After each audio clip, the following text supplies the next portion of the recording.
Yeah, thank you for the invitation. I'm going to talk about diffusion tensor imaging in 22q11.2 Deletion Syndrome as part of the efforts of the ENIGMA consortium.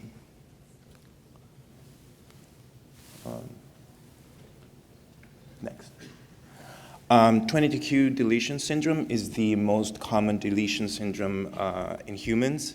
It is this deletion of the 22q chromosome. It usually entails about 0.7 to 3 million megabases, and it is about 46 protein coding genes that are deleted in the typical 3 megabase deletion. It presents a very heterogeneous it's a very heterogeneous syndrome, including palatal, cardiac, genitourinary, as well as immune and autoimmune symptomatology.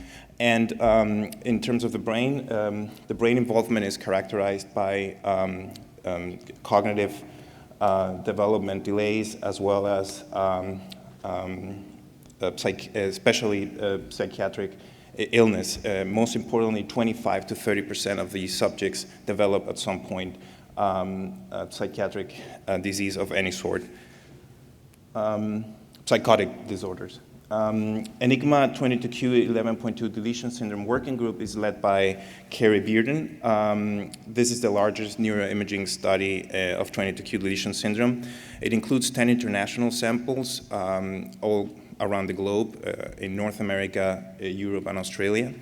Up to now, there are more than 400 deletion subjects, including also 21 subjects of duplication of the same gene, and around more than 300 healthy control subjects. As of now, we have 5 active consortium projects studying this data set. For the diffusion part of things, 9 of the 10 sites had diffusion data, as you can see from all the sites that I've previously mentioned. After thorough QC and age matching the samples, we had a total of more than 500 subjects with 292 22q deletion syndrome subjects and 269 controls. We decided to study the diffusion tensor model and the derived measures from the diffusion tensor model because it's the simplest model. It's still the most used model to study populations. And it's also because of the variability of the data, mostly in terms of the number of directions of the data. We can run the diffusion tensor model accurately across all the sites. As well, we computed fractional anisotropy and mean diffusivity of based on the tensor model, and these were the 2 measures that we studied across the sites. In 2014, Jahanshad et al., as part of the ENIGMA consortium, they developed the ENIGMA DTI protocol and the ENIGMA DTI template that you can see below there. The aim of this protocol is basically harmonize diffusion data that comes from different sites across the ENIGMA consortium. And basically what the protocol does is that each site can pre-process the different their data separately, and then finally produce the FA map, which gets registered to the ENIGMA template. In our case, I want to emphasize that we had access to all the data in one location, which allowed us to also improve the protocol and standardize the protocol, the pre-processing and processing protocol across all the sites. After we have the FA maps all in the ENIGMA space, we project the FA values onto the skeleton, and then based on the Johns Hopkins White Matter Atlas, we get average FA values and MD values for 25 regions of the White Matter Atlas. Then, in terms of the statistical analysis, we computed the effect sizes by comparing populations the two healthy controls against 22q deletion syndrome for each site. So we get effect sizes from each site separately. Then the idea is to pull the effect sizes from all the independent sites by doing inverse variance meta-analysis. And we used for covariates also age, sex, age squared times sex. So these are the results for all the ROIs that showed significant after Bonferroni correction, after multiple comparison correction. And we see that the positive effect sizes correspond to higher FA in 22q deletion syndrome, and the negative effect sizes correspond to lower FA in 22q deletion syndrome. And we can see, I'm going to jump right away to the next slide, where we can locate the areas that show the significant results. We can see that in warmer colors, the positive effect sizes where 22q had higher FA are the corpus callosum, the corona radiata, and basically all the internal capsule. In cold colors, we see all the areas where we found higher FA in healthy controls. We also noticed that 2 of the sites of the 9 sites that we had mostly adult subjects, and we wanted to see the effect of the comparison that we did by removing the adult population from our analysis. So we also performed an analysis with all the subjects of 18 years old or younger. And basically the results look pretty much the same. There was one difference though, the splenium of the corpus callosum also showed a positive effect size, a higher FA in 22q deletion syndrome. And I want to point out that the areas that showed negative effect sizes, so higher FA in controls, were the SLF, the superior longitudinal fasciculus, and the external capsule, as well as the cingulum at the hippocampus. As I said previously, we also performed analysis on the mean diffusivity, or trace. What we see is a even more extended effect that is significant, including average MD across all the areas that were included in the analysis.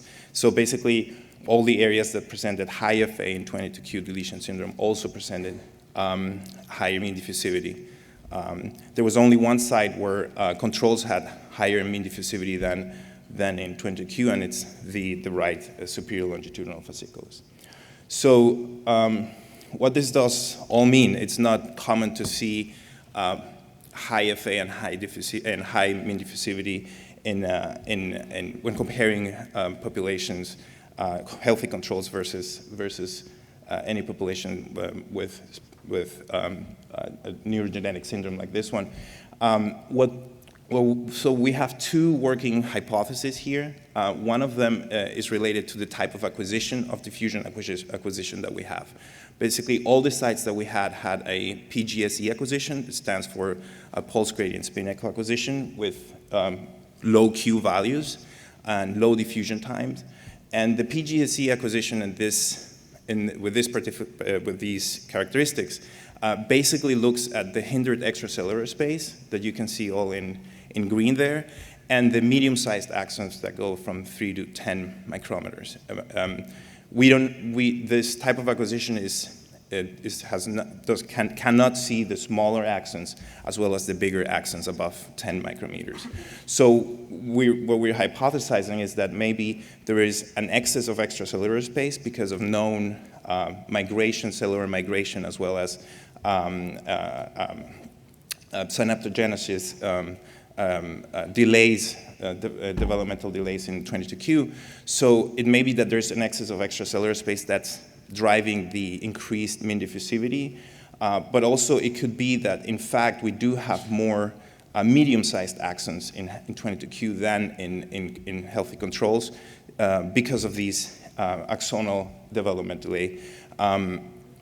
And we also, since we were doing diffusion tensor imaging, the diffusion tensor imaging has also its flaws. It's well-known problems to distinguish, for example, crossing fibers. And And we hypothesized too that it may be a complexity of the white matter issue, where maybe the white matter complexity in 22q is less than in controls, which may be also driving the increased FA in this population. As conclusion, we performed so far the largest 22q diffusion MRI study with robust effect sizes, and we found differences in fractional anisotropy and mean diffusivity. We found for fractional anisotropy specifically effect sizes in both directions, with FA clearly higher in 22q deletion syndrome in most significant white matter regions, and as well as mean diffusivity also in the same direction in 22q deletion syndrome. As future work, we want to study, of course, more advanced diffusion MRI measures, including cubal imaging, diffusion cortosis images, and NODI, to look into what is really happening in the microstructure of the subjects with 22q deletion syndrome. And of course, also correlated with clinical measures, especially psychotic measurements of psychotic symptoms, which is basically the next step. I want to acknowledge all the ENIGMA team, the USC team, my PI, Paul Thompson, and Carrie Bearden at UCLA, and all the other people from the ENIGMA 22q consortium, and of course, the funding source, NIH. And if you want to contribute with data or ideas to ENIGMA, it's a very dynamic community with over 500 people. Please just go to this website and contact us. Thank you.